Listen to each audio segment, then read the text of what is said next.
Good evening, welcome back to Direct Bird Products. I'm Shane.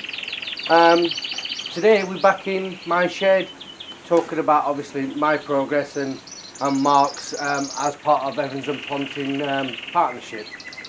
Now throughout the week we've had quite a lot of developments and things, obviously birds going down and chicks leaving the nest, that type of thing you'd expect obviously beginning of breeding season, but then obviously some ups and downs, but it's all part of bird keeping and bird breeding, should I say. But I'm happy with the progress making so far, so just all move forward. We'll start with a few questions from people and try and give our feedback on that. I'm not going to answer every question because believe me, we do get quite a few. But obviously I do answer some through Messenger and through the YouTube comments. So we'll go straight into them now. First message is from Don about rings and where to source them. He's coming back to the hobby after 40 plus years. Now, for British birds, mules and hybrids, closed rings, you don't have to close ring your mules and hybrids. British birds definitely. Rings can be sourced from the British Bird Council or the IOA. Both brilliant services. I'm personally using IOA. If I run out, I will go to the British Bird Council because they're really quick. I can literally phone them up that day and get the rings posted out that day because they're not coded, and brilliant service again. So hope that answers your question, Don. Next question is from Christian Sack. He said he's got 37 canaries. He does feed quite a lot of hard seed, and he was asking about the amount of egg food and things like that to feed. Now bear in mind, breeding season, you need to bring the birds' proteins up a level to condition them better. Obviously give them a bit more. This helps them out because obviously breeding, you're going to take a lot of energy out of them birds. So obviously feeding them your egg food and your soak seed is one thing I'm doing now. For instance, I'm going to show you this bullfinch, which is actually crazy. My schedule at the moment for the canaries, they're getting soak seed and egg food every day. They've got young in the nest, and some of the canaries behind me are on this, literally just laid the second round of eggs this morning. So I'm feeding them every day with fresh green foods. In the flights, they're getting 3 times, 4 times a week, depending on what stage they're at. You just need to build them up and make sure they've got enough goodness, because believe me, it does take a hell of a lot out of them. All I'm feeding them is, I've shown you before, is a scoop of soak seed or sprouted. The soak seed doesn't have to be soaked. I've said this many a times. I remember when my dad was breeding birds, he used to just soak the seed overnight just to wet it down for easier digestions for the parent birds to regurgitate and feed back to the young. I chip mine or sprout it as soon as it's sprouting, and that is when the goodness is at the peak, and I give that to my birds, 1 scoop of that, and same again, 1 scoop with egg food. I mean, if you haven't seen the previous videos, there is videos further down our YouTube page which explains more in depth of the type of seed I'm doing. I mean, check out the egg food mixture mix, and it does sound there why I mix my mix as I do. There is plenty of videos on YouTube that explains different varieties of egg food that people use, and everyone is different, and if it works for them, stick to it. And it's same with you guys. I'm only giving you how I use it and why I use it. But like I said, back to how much, 3 or 4 times a week until they're on chicks, and then it's literally every day. You can't give them enough. And what I would do is 3 or 4 times a day. Don't fill your pot up to the top. Actually offer little and often, at least that way they're going to get fresh stuff every single time. I'm soaking my seed literally every day now.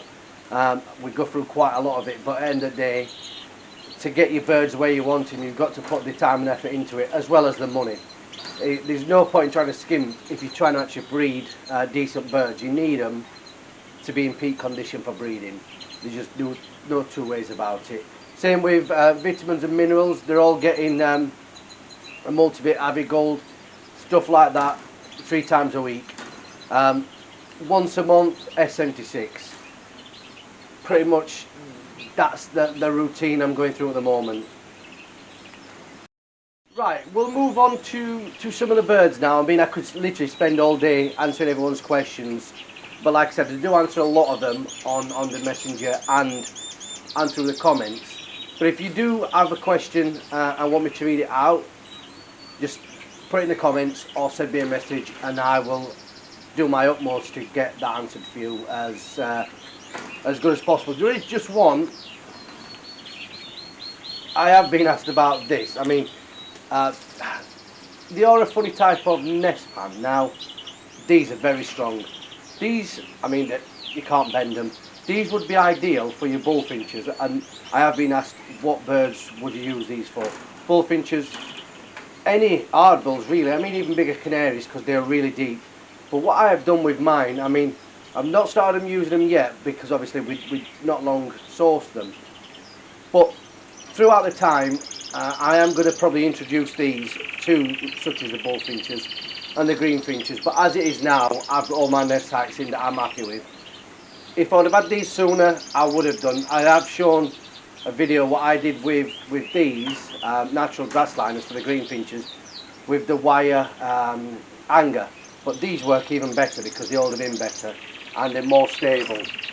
So what they've got on, basically the bottom is cut out, so you could use any type of, probably not nest felt in there, but any type of liner that's nice and deep and they hold them sturdy. They'd be perfect. Like I said, I've got and with the grass liner that fits perfect. They are quite big as well, especially for crossbills. Crossbills that are going to be chewing the nest, or if you put a wooden nest in or anything like that, these would be ideal because they are made from wire and they're not going to chew through them as easy. So that's just a quick one on that, because I know that someone has asked me about it and I said I would address it for them. So in the shed today, right, I've already explained, we've got the fives and there's 2 pairs going on the second round today.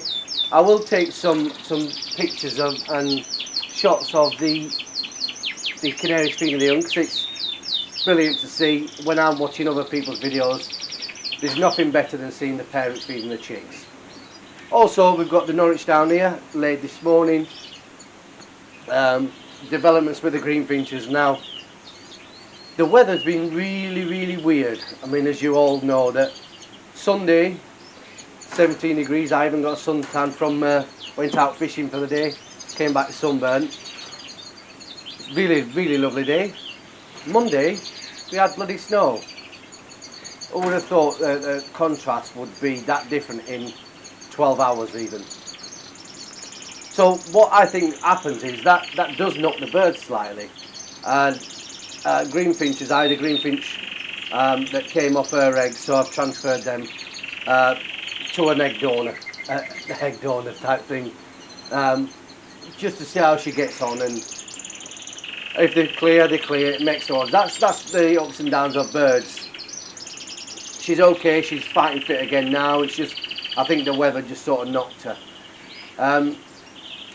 So far as everything else, we've got 3 siskins built up. 2 of them is laid.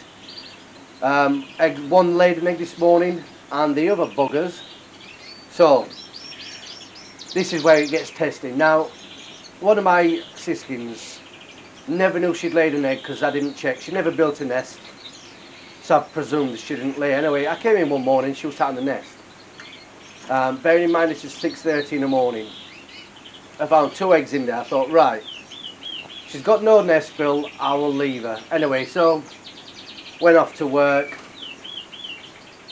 I came back, and in that period I was thinking to myself, right, what do I do with her? Do I take the eggs out and just store them in the box here and wait until she's got a nest and put them back? I did decide that's what I was going to do. So I went in to get the eggs. Nothing there. they've been chucked on the floor. I managed to pick one up. I couldn't find the other one at all. They're still in the egg store now. Since then, so what I did is basically just put a bit of nesting material in and built her a nest. Since that was Saturday. She since then has actually added to that nest and actually laid her own egg in there, which would be, this morning would have been the 5th egg, but obviously there's only one in there now. So tomorrow what I'm going to do is introduce the other eggs back. She's sat now, so I just think she wasn't prepared, and obviously now there's a nest in there. She's current year bred after all, so I'm hoping that has done the trick. Where else in the shed? We've got the Greenfinch Chaffinch hybrid pair, which I'll show you shortly. She's laid her first egg as well, so it's looking good there. Greenfinch in the bottom flight cage, she's on eggs. Greenfinch up here, if you remember, these was the pair of bullfinches which I told you before that they didn't settle. She's actually built up and laid in this back corner after building up in here. It just shows you that birds will test you. Also, in the flight cage over here, we've got the chaffinch. As we're speaking, she's got nesting material in her mouth. She's built a lovely nest, absolutely stunning nest. Chaffinches are. The nest of the chaffinch is one of the best constructed. This is what I said before, that they do take quite a while for a chaffinch nest to be built before laying. Sometimes 10 days. In the flights, greenfinches, we've got 3 pairs of greenfinches on eggs there. Now, if you can all remember, I talked about the crossbills. Now, this crossbill pair have only ever had one full egg in the 3 years that I've had them. So what I told you I did, I put a greenfinch cock in there, current year bred greenfinch cock, and he's never bothered the crossbill cock at all. They're never squabbling. But the eggs, all 4 eggs are full this time round. And it just proves a point that I made. It's best of both worlds either. It's either the greenfinch cock has filled the crossbill eggs, bonus if he has, or it works what I said. By introducing the greenfinch cock has boosted the testosterone on the crossbill cock and made him up his game, if you like. Because all eggs are full, and I know for an absolute certainty, because I've seen the egg on the eggshell, she has hatched her eggs today. So whatever I did right. And like I said, the greenfinch cock is showing no aggression to the crossbill cock at all. And if it did turn out to be an hybrid, definitely, lovely hybrid. I've had them before. Stacey Turner's bred them. Good friend of mine, Stacey. And I just don't know what I'd do, because at the end of the day, I did want them as crossbills. But it's a bonus if they're not. But yes, they've hatched this morning, so that's that. Also, end flight, yellowhammers. Now, she's been building, this yellowhammer is an absolute nightmare. Last year, I said before that she had 3 rounds last year and they're all clear.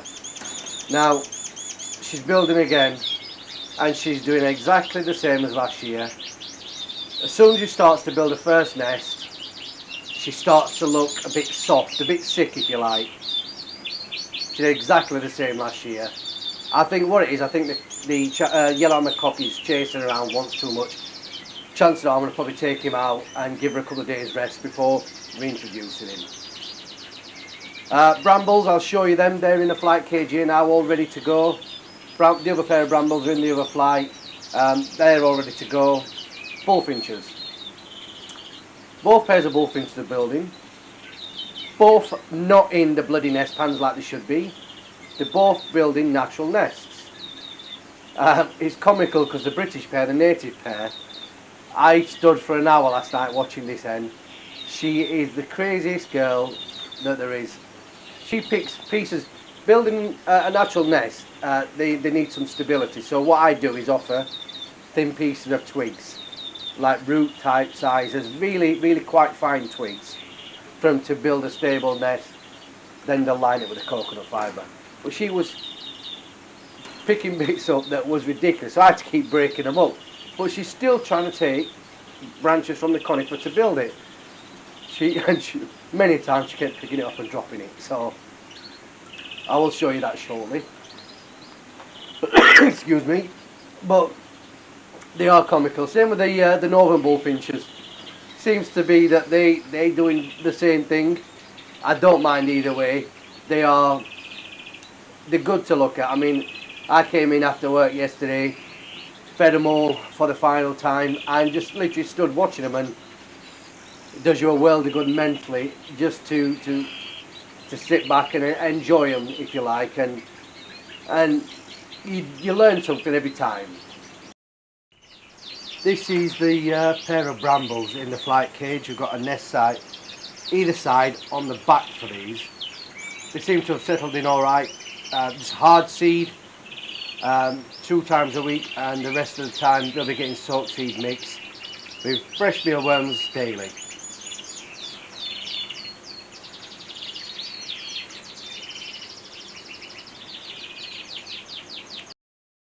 This is the chaffinch pair, the chaffinch straight pair. Now, the nest is in that corner there to the right hand side. I don't want to spend too long over here because obviously I don't like disturbing. She's got some wool in her mouth as we speak. She's obviously wanting to go and line the nest.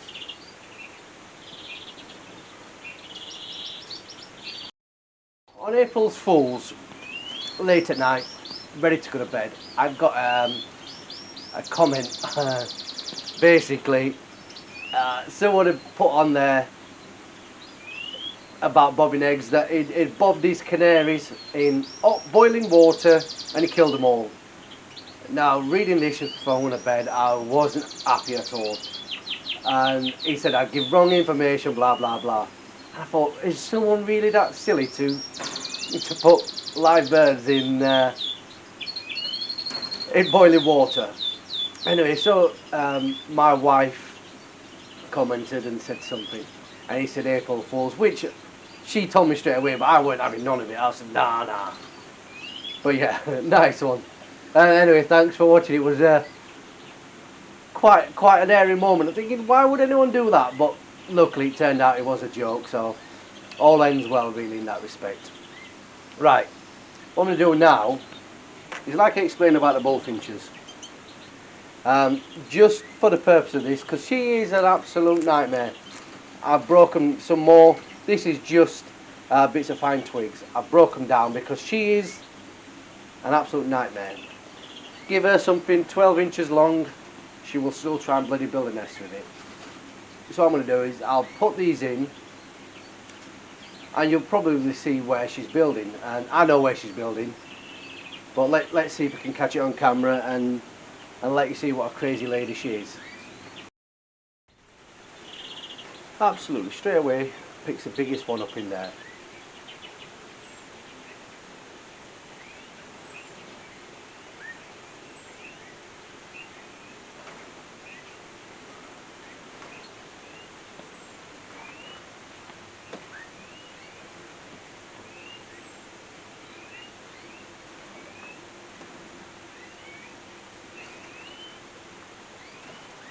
I think she's got a bit camera shy now. What I'll do is I'll leave it recording and step away.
Take a general walk around and show you in some of the flights, some of the birds, and just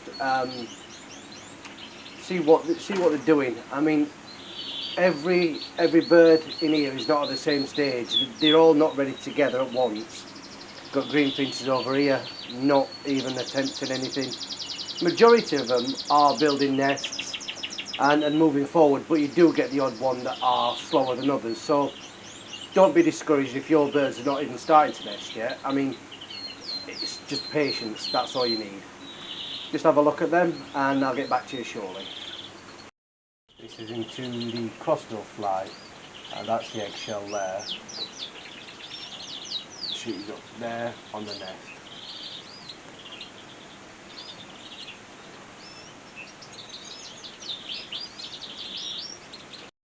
This is the yellow hammer fly. Now she's built just in that nestle there.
This is a greenfinch pair. The hen is on the nest at the back of the aviary there. Nice cockbird in front.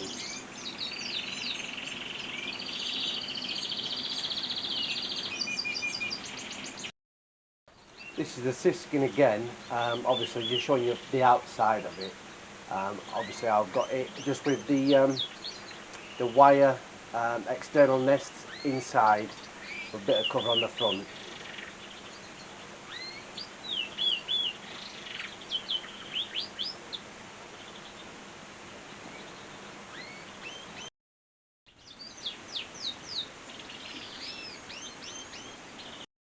This is just showing you a quick shot of the siskin nest while she's off. This is another greenfinch. This is a current year bred hen. She's at the front of the flight here.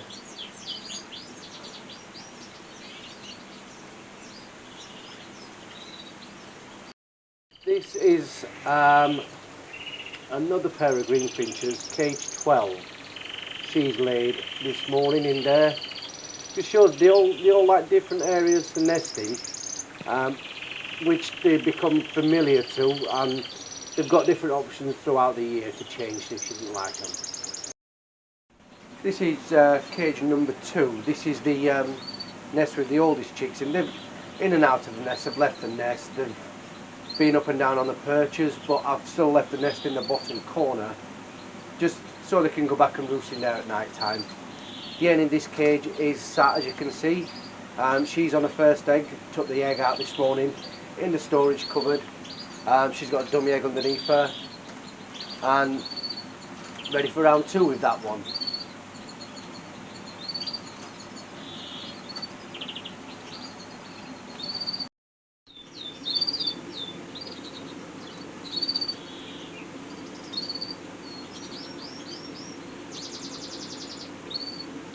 Nice to see a cockbird doing his job there, feeding all the chicks.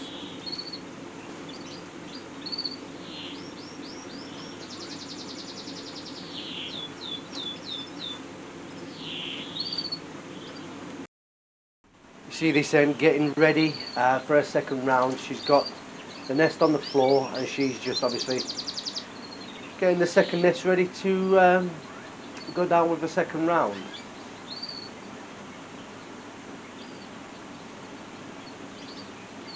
both parents in all the nests of the younglings we've had this year have done all a fantastic job of feeding the chicks, both taking it in turns, so no doubt now that that the cockbird will carry on feeding. This is cage one. Now this one I never let rear any chicks at all. The way it was is, which I've said before, that with one or two chicks in certain nests that they're more likely not to feed the younglings in that nest. She had two in this nest, another one had two in, so all I've done is just combine them together. They both hatched the same day. The foster parents are doing a brilliant job feeding them all. Took her nest out, put it back in 3 days later.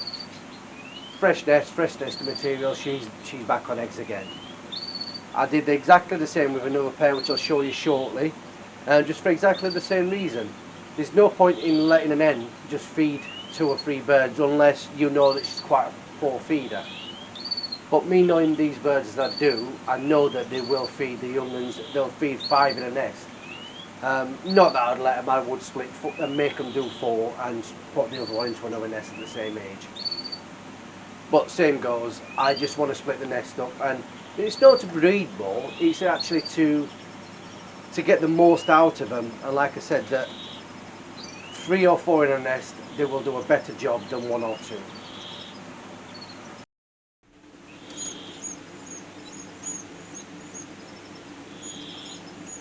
This is the other nest that I was talking about that I took hers away. You've probably seen me bobbing these eggs, and it was full, and it's good that people have actually taken on board of what I said about bobbing, except for one jokester really got me going, which I'll explain shortly. Just a shot of the younger birds here. He's starting to pick up, Bob.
Alright, that's going to be it for today. I think just give the birds a break and let them get on with what they were doing. And this is what I've said many a times: the most vital thing in breeding season is not to disturb them, or little disturbance if you can get away with it.